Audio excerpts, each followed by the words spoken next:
So in jazz, we really think a lot of beats 2 and 4 as having emphasis. Now, when we're listening to a jazz rhythm section or drummer play, the drummer is actually playing the hi-hat, the cymbal that goes like this. Okay, the cymbal is snapping on beats 2 and 4. And it's called the backbeat, beats 2 and 4, and that's sort of a fundamental syncopation that drives the rhythm forward in jazz.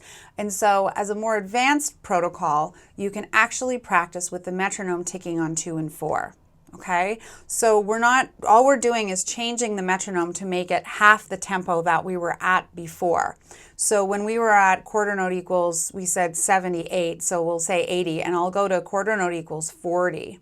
Okay, and so that means that it will be around the tempo we were at for the first one. This is a little too slow, so I'm going to put it on 44. All right, and so we have to turn this into beats 2 and 4.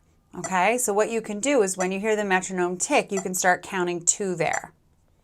2, 3, 4, 1, 2, 3, 4, 1, 2, 3, 4. Great, you see how we did that? So that you don't have to try to figure out where it is. It's just you wait for the next tick and you start counting on beat 2 there. 2, 3, 4, 1, 2, 3, 4.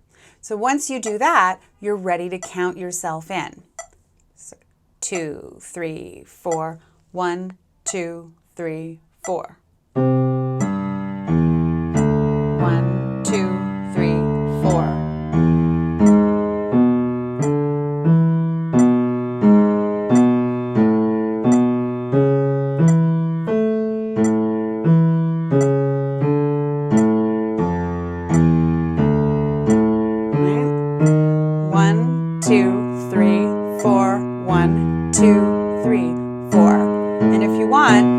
Put a little more emphasis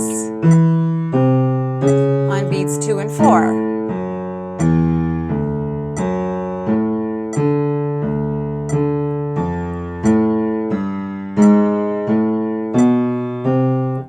All right, you see how we did that? And so the first few times that you attempt this, or this may take some time, you may notice that you're pulling away from where the metronome is because, again, there's a little more distance between each one of the ticks now, okay? And if it helps you, you can count aloud as I did, or if it's not too distracting, you could tap your foot or sort of bounce your knee a little bit on all 4 beats so that you can see the connection. All right, between all of it. But in the long run, this is how you're going to want to be doing a lot of your practicing when you're playing a medium swing or any swing feel, is having the metronome on beats 2 and 4. So let me go through that process one more time. Once again, this is at ticking at 44, which means the tempo is double that. So that means it's quarter note equals 88 because this is beating on beats 2 and 4 only. So remember, we start out, wait for a tick, and then start counting 2 then. 2, 3, 4, 1, 2, 3, 4.